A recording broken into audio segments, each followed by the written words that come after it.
Hello everyone, welcome to the very first episode of Belief Within. My name is Natasha and I'm a life and business coach. I'm here today with a very special person, one of the most important person in my life, my mother.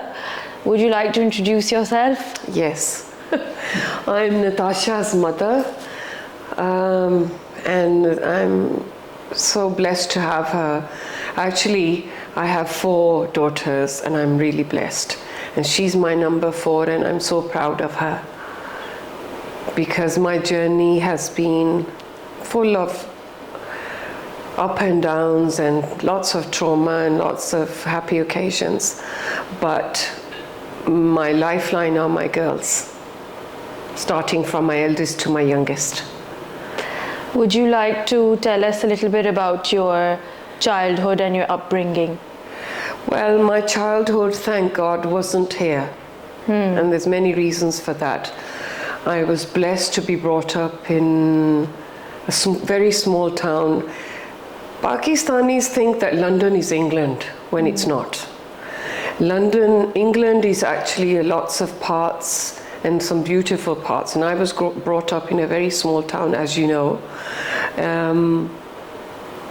And I wouldn't change that for anything, because when I had a very simple upbringing, being an eldest child of 5, all the rules were for me. I saw my parents change their views when they got to my younger sisters. They weren't the same parents, because they didn't want their Pakistani background being changed by the English culture. All the rules applied to me. But I wouldn't change that for the world, because I am what I am because of that. And when I got married and came to Pakistan, which is now nearly 39 years ago, Pakistan was a very different place to what it is now. You have no idea. You had it much more liberal and advanced and all the rest, but when I came, I felt so alienated with this place. So it must have been a really big transition for you, and I'm sure there's lots of challenges that you faced moving from England to Pakistan so many years ago. The whole thing, the whole cultural shock. I felt as if I couldn't even leave the house and go for a walk. Or get on a bus or a train and go where I had to go. I couldn't even go to the shops and communicate with and buy anything. It was just it sounds silly and it doesn't sound, but for me it was a cultural shock, a huge cultural shock. I had to wait for your father to come home to take me out. Because I felt quite scared. I just didn't feel, because it was out of my comfort zone. Very, very, very challenging. But I learned the hard way, and because I was married to my cousin, my best friend, my soulmate, that made my life easier. And of course it helped that Dada was my Daya too. That really helped, and the same sort of background, but he was the pillar of, he was my strength to get through everything. But I really did find it very difficult. Accent. Abibi, I have this accent. If I say hello to someone, they know, oh, it's me. And kya haal hai ji aapka, Mrs. Malik? And at least I understand and speak. Well, it's been a long time now. Yes. So I think you do speak quite normally. No, it's still with a funny accent. But I'm proud of who I am. I'm not here to be accepted by society because I have a different accent. But this is it. Life is very challenging and culturally very different. Even though I think your upbringing takes a huge part in your life. The values that your parents teach you. I see how I brought you 4 up even though all of you were born in England, but I brought you up here with values that I was brought up with. A simple example, I used to put Farapi and Amna to bed very early, at 7 o'clock like I was, and Dadu and Abu used to come home and say, "What is this?" I mean, they used to come home at 9 o'clock and couldn't understand why I put you to bed so early. And I said, well, no, they have to go to school. I can't have them up. So then they came up with a scheme, because people used to ask Abu, how old are the girls? And he used to say, when I get home, I think one is this much and one is this much, because they're asleep. But then we came to understanding where you all four went to the Abu's office, and you had that time with him to go swimming. So you were packed up to go to their office, and that was his time with you, which unfortunately was short-lived, because you were only 5 when he passed away. And Api, as you know, was 14. What was your relationship with him like? My relationship with him was, like I said, he was my best friend. My cousin, my best friend, my soulmate, and I had something with him in 16 years people don't have in 60. Because the foundation of our relationship was based on self-respect for each other. Which I personally feel is the basis for any relationship, whether it's your husband, your parents, your siblings, your friends. Everything is based on self-respect for each other. If you don't have that, I don't think there's a relationship. The love thing comes afterwards. Yeah, and I think it's like that for every relationship. Every relationship. Even I feel now with my grandchildren. I mean, I'm blessed to have, my eldest grandson is now 11, and my youngest, Alicia, is 1.5. If I shout and scream at Ryan and Vali, they are going to respond the same way. Yeah. They're going to think that this is the natural way to speak to someone. So it doesn't matter how angry I'm feeling with them or whatever, I feel that you need to keep your tone low, and that's the way they need to learn, that they have to reply to Nani in a respectable way. Do you feel like now you're more aware of how to deal with your emotions? Yes, because I've had lots of experience. I turned 60 last year, as you know. Yeah. And I'm not afraid of telling anybody I'm 60. Yeah. You know, people want to hide their ages, but I'm not. I have no inhibitions about telling people how old I am. No, I'm blessed. Yeah. And how is it like for you to raise 4 daughters in this country? Very difficult. Actually, I can't even find a word in the Oxford Dictionary to describe how it's been. Especially when I lost your father, and the various ages we had, like Api being 14 and you being 5, and Amna 11 and Malia 7. My world changed overnight. There I was, this Begum Saab type of person, and one day my whole world changes, because all of a sudden your father's gone. And I blocked that day out of my life for years. I didn't want to be reminded of how it was. That day I blocked it out for years, till recently I started recalling what it was like. I mean, he goes to the office, he's fine, and I had a migraine that day, and he said to me, he said, you should walk in the garden and get some fresh air. And I said, I'm going to wait for you to come home and then we'll walk. And Kamra Mamu was here, and he went to India for some work, and he said that don't send the driver don't go yourself to pick him up from the airport, send the driver. And he just went to work as normal, and it was a Friday, read his Jummah prayers, and he must have been in pain because he'd passed away of a heart attack. And he gave his guy in the office his tasbih and his watch and everything, and didn't take it back. And he tells his secretary, I'm just coming back and I'm just going out.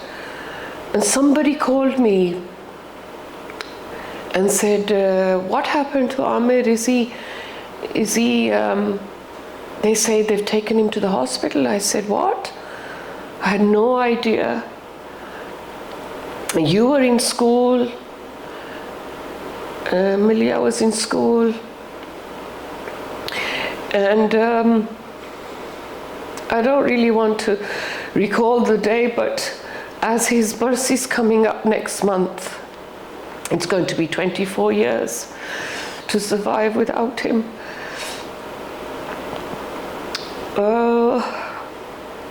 When they brought him in, I couldn't even look at him. I couldn't believe that this is him lying there.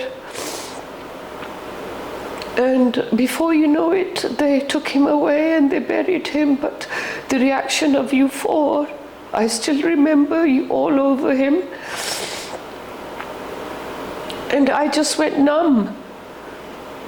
They would give me these Valium injections to knock me out so that I couldn't face everything. And when my parents came the next morning, because I was up the whole night, and I remember the faces of all those people just staring at me, and I think, no, it was like a out-of-body experience. It was like as if I was looking at myself from outside, thinking, is it really happening to me? Is this real?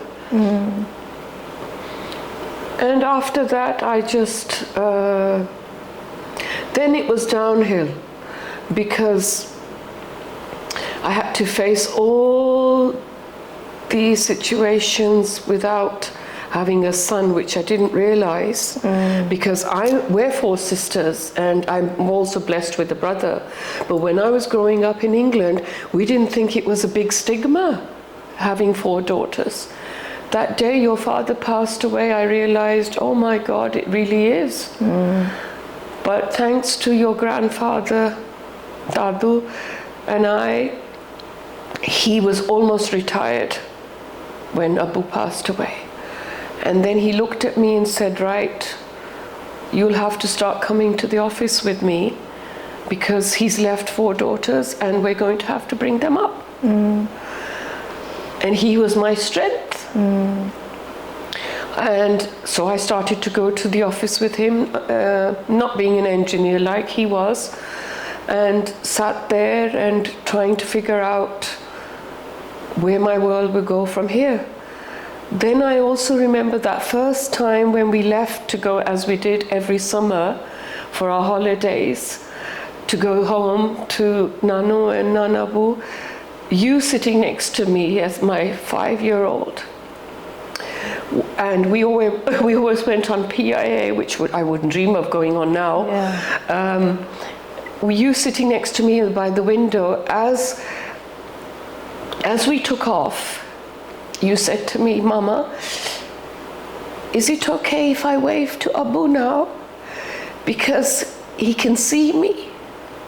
Now we're in the clouds. And I said, yes, Dashujani, wave to Abu, because he can see you. So, as well as grieving for myself, my loss, when one dies, they have so many relationships. He was a son, he was a brother, a husband, a father, a colleague at work. He was a son-in-law, everything. And as well as my grief, I had to help my 4 daughters go through their griefs. And all 4 of you reacted very differently. Farah used to just end up going to the graveyard all the time because she was 14. And without I didn't know she was going. Amna started fainting, and everything was Abu this, Abu that. Maliha didn't even mention him to this day. After so many years, she blocked him out of her life, and I don't think I could help her. And you used to do a lot of drawings, and the drawings that you did that I still have, there was a drawing with us 4 and Mama, and on the other side there was Abu. So that was maybe your loss, that the way that you reacted as a 5-year-old who used to faint in school all the time. And I used to have to go running from the office to pick you up and take you to the hospital. And they used to say it's too much trauma for her. Every time the other little girls discussed the father, because it was so painful for you, you would try to block him out, but you would faint. So, as well as dealing with my own grief for so many years, I was dealing with all my princesses' griefs as well. And I had to deal with your grandfather, who lost a young son. And he was in so much pain. So that chapter of my life, even though it's 24 years ago, it still feels as if it was yesterday. From that challenge, then the challenges became of dealing with the real world, which is not a nice place without a son. I don't feel it protects us. Even though we were privileged enough, but I feel so sorry for women in this country that have nothing. What do they do? There's no helpline, there's nobody financially stable or nothing. Most of the time, they don't even get their inheritance because it's a male-oriented society. And when I got to the work environment, then I realized that men across the board, black, blue or green, they are intimidated by successful women. They don't want to take orders from women. And that I found out, it's not just, it's more here, maybe, culturally, but it's across the board. It doesn't matter what color you are, what race you are, what religion you are, it's across the board. Men generally are intimidated by successful women. So then I used to think about Benazir. And I used to think, oh my God, look at her, she was abused by her husband. Really? This educated woman coming from a political family. I mean, I'm not People's Party or PTI or Noon League or whatever the hell it is, but I used to think of her. What gave you the courage to carry on with your everyday life? Well, I won't say that I come from a very, I wouldn't say a very conservative religious background, but all my life I saw my parents read their 5-time namaz, even in England. Even when we went on holiday, Nanabu was, the first thing he would do is find out Kaaba kis taraf hai, you know. He had to do his, even though afterwards he's swimming with his granddaughters at the beach or in the hotels or whatever, but I saw them both religiously read their 5-time prayers. Even though I didn't, but I did manage 3 or 4, but then I started then I really started us questioning. For years, I was actually quite bitter. And I used to say, Allah Ta'ala, why did you do this to me? And I drowned myself in self-pity. Because what did I do wrong to deserve to live on my own and bring up my daughters on their own? They needed their father. For years and years and years, till recently, I realized that he was too good for this place. And that I know that he's in a better place. Even though the challenges that I have to and still going through are so intense that I used to have panic attacks and cry non-stop. But I didn't want you 4 girls to see a mother that was broken. So I used to cry on my own, but make sure that you saw this strong figure and protected you all 4 from against all kinds of people. And that was the reason, another reason why I made sure, and Dadu made sure, that you all go abroad and you study and you get, because you were not exposed to the outside world and you were too protected here. I brought you up like boys. It was more important for me to give you that experience and education abroad, to see how the world is. And that's why, and I'm so glad that I gave you all 4 the opportunity to do that. And thank God your Dada was an educated man that was on the same page as me. Because if you had a grandfather that said, right, bus, now they're 16, we need to get them married and we need to get them settled.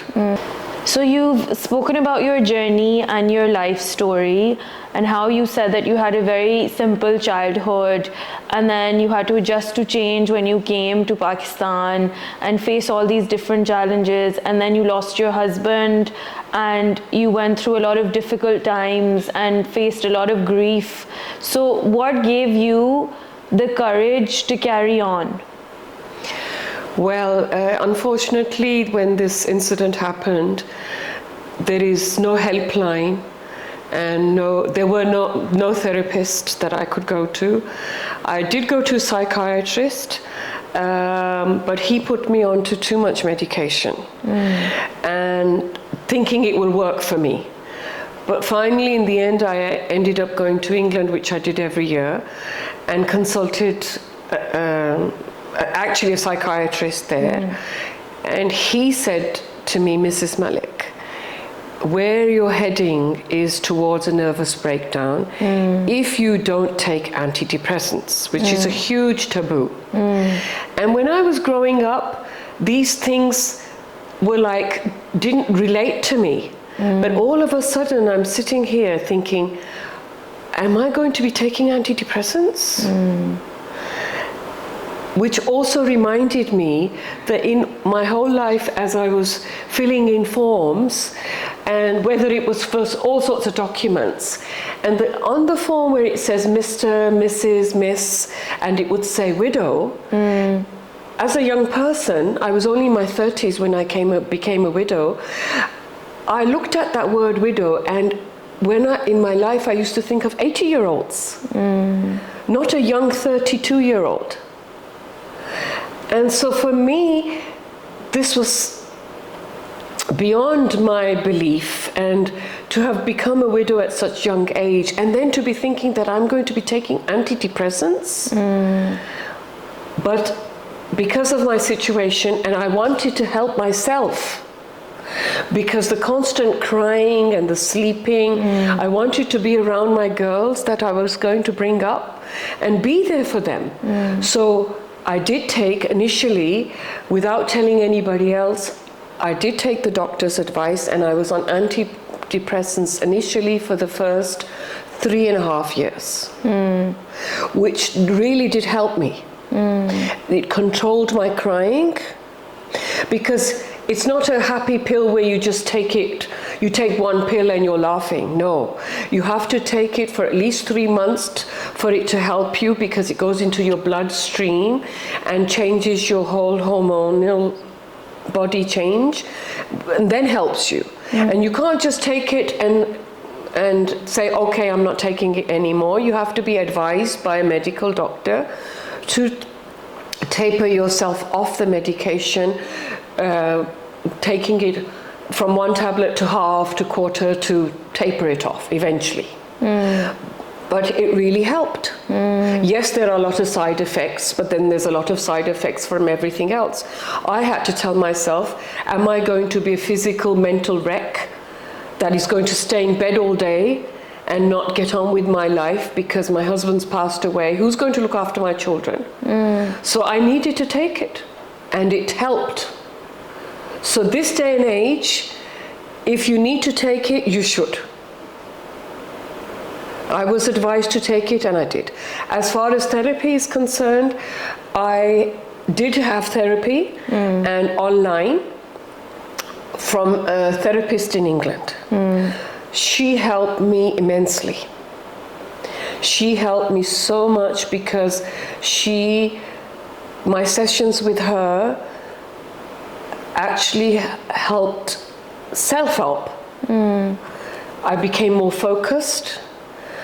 I realized that I didn't want people that were putting me down in my life, so I cut them out. If you're not going to, and I didn't want people to feel sorry for me. The most important person in my life was my mother. She helped me so much. She said, right, for example, when my sister was getting married, 6 months after my husband passed away, and we were in England, and I found myself, something so silly, somebody else would find it silly, but for me it wasn't, that I was sitting in my bedroom, crying my eyes out on the floor, and saying, what should I wear? I didn't know what to wear, because if I wore this outfit, I felt my sister will feel I'm not happy for her. And if I felt this outfit, I felt as if this was too much, because of that widow label. My mother walks in, Nano, and says, why are you crying? I said, I don't know what to wear. And she said, you will wear what you want to wear. She was my strength for that first year. You will wear what you want to wear, you will do what you want to do, and she was my strength. I think mental health is something that is so important, and I feel like growing up as well, losing my father at such a young age, it was really difficult to live life without that guidance and without that support.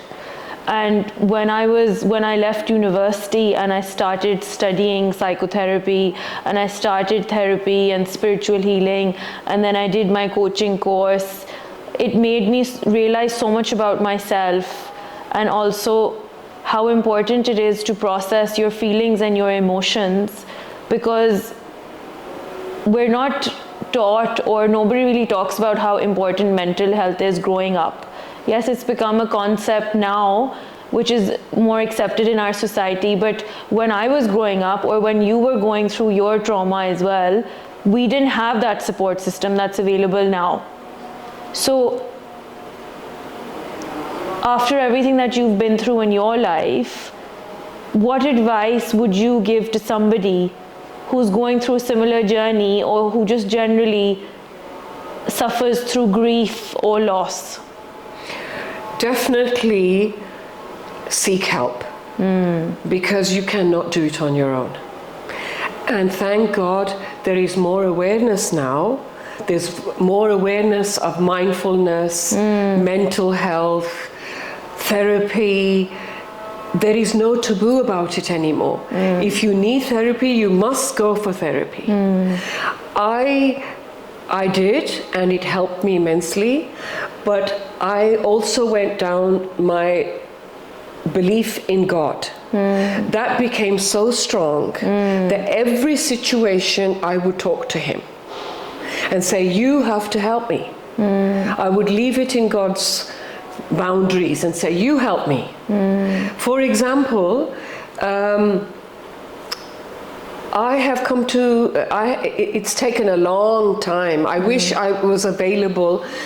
All the strength that I've gained from my life experiences, I wish it was available when you were all young. But at this stage in my life, my faith is so strong that I'm not afraid of anyone or anything or situation. All I do now is say, Allah Ta'ala, I leave it to you. You took my husband away from me. I'm on my own,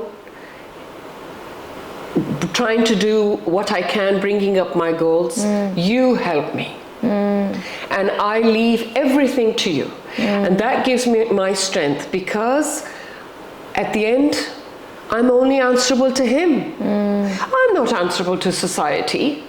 So I cut out a lot of people, negative people, out of my life. People that weren't healthy for me, I took them out of my life. Because I'm not here to please people. I'm on a journey. Everybody has to go. Yeah. We're all here to go. This is a journey, and what you make out of it. To help yourself, you need positive people around you. Yeah. Cut out people who put you down. Cut out people who are not your well-wishers. And just think to yourself that I'm not here out of character to climb the social ladder to be accepted. I'm happy with myself, my life, and I'm here to please Allah Ta'ala. He helps you. Yeah. Because you are answerable to him for everything you do here. And that's the biggest thing that gives me strength. Like, for example, the last thing I'll tell you, there are so many examples in my life. I mean, I'm 60 years old. I've been a widow for 24 years. I have so many issues in my life. I mean, I can go on for hours to help people to help themselves. But for example, one night I was coming home from dinner, and it was like 12:30. And I looked at the time and I thought, oh my God, it's 12:30. And I rang your grandfather like I did, and I said, I'm on my way home and I have to get home because I'm going to the office in the morning. And all of a sudden I felt emotionally very weak. I don't know what came over me, and I was in the car with a driver that we've had for 40 years, but we did the rightful things. All of a sudden my emotions, I started crying. And I said, and then again I'm talking to Allah Ta'ala, and I said, look God, you took my husband away from me. It's 1:45 at night and I'm going home alone, but you protect me till I get home. From that day to this day, I'm not afraid. And that now that you've shared your journey with us, and you've gone through a lot emotionally and physically and mentally, and you have spoken about how important it is to seek help, whether that's therapy or coaching or going to a psychiatrist or even taking medication, in order for you to live your life. That's something that you had to resort to. Yes. But if I observe your life, what advice or what would you say to the younger version of yourself? What advice would you give to her about life in general? I wish that I had taken the steps that I've taken recently about cutting out negative people out of your life. You don't need them. And I would definitely go to therapy and seek all the help that is available. Because that's what they're there for. Yeah. And you need to take it and to talk to someone. Very important to talk to someone. Don't bottle it in. Because stress is the biggest thing that in life. I mean, when I was growing up, the term depression didn't exist in my life. I thought depression is a taboo for other people. But no, everybody young children that are bullied in school. They go through so much. Yeah. They need help. Every person needs help. And now that it's available, please, please, please go out and seek it. And as parents, you need to look out for these things in your child. If a child is extraordinarily quiet or behaving out of character, there's something wrong. You need to get it checked. And I believe, as someone who studied psychotherapy and is a humanistic counselor and a coach, I believe it's very important that we understand and we realize that emotions are so important that we have to consider that our mental health, when we actually start working on it, the process is very difficult to actually acknowledge and go deep down and open up to those feelings that we've blocked over years. To face those, it may be scary. It's a very scary process. But once you start the process, you realize it may take a lot of time. Like, I've personally been in therapy for 6 years now, and obviously studying in the field as well. It's changed my life completely. I have a very, very different perspective, and I feel like it was really important for me to face those emotions and to face those fears and all that grief that I had blocked in, because it was also affecting me physically, and of course my mental health was also being affected. So generally, I think now that in this modern day that we're living in, people have problems, and I feel like even if you don't have problems, everybody should seek some sort of help, because you don't have to wait to the point that you're extremely depressed and you can't get out of your room or you're crying uncontrollably to actually seek that help and to go into therapy. I believe it's very important that you start the process as early as you can, because there doesn't have to be something wrong with you in order for you to actually go into therapy. Everybody needs help. Everybody needs help. And you need someone to talk to. Yes. Because you cannot talk to, and not everybody is your well-wisher. So you have to open up to someone, complete stranger, and you need to talk about it and not block it in. Yeah. It's not just about grief. It's about anything. Yes. Your career, your schooling, what you want to do in your life, job interviews. You need to be coached to go to a job interview. Yeah. Anything needs help. You have to help yourself. Nobody's going to come and help you if you lock yourself away. Thank you so much for coming today and giving us your time, and thank you for sharing your journey. So today's first episode was about grief and how everybody has so many different experiences in their life, and how important it is to reach out for help, whether it's something as small as talking to your boss, or having problem at work, or managing your time, managing your stress, having a work-life balance, or whether it's deep traumas like losing someone in your life. It's extremely important for everybody to seek help, whether it's going to a humanistic counselor, a psychotherapist, or a life and a business coach. Whatever it is, I would encourage everyone to work on themselves, because mental health is one of the most important things. Without that, everybody's suffering in their own way and has some sort of experience in their life that has troubled them. So please, I would advise everybody that it's okay, there's nothing wrong with seeking help, whether it's something really, really small, or if it's something extremely major. So thank you so much for watching today, and especially thank you to those who watched till the end. I hope you enjoyed the first episode, and we will be back very soon with our second episode. Thank you so much.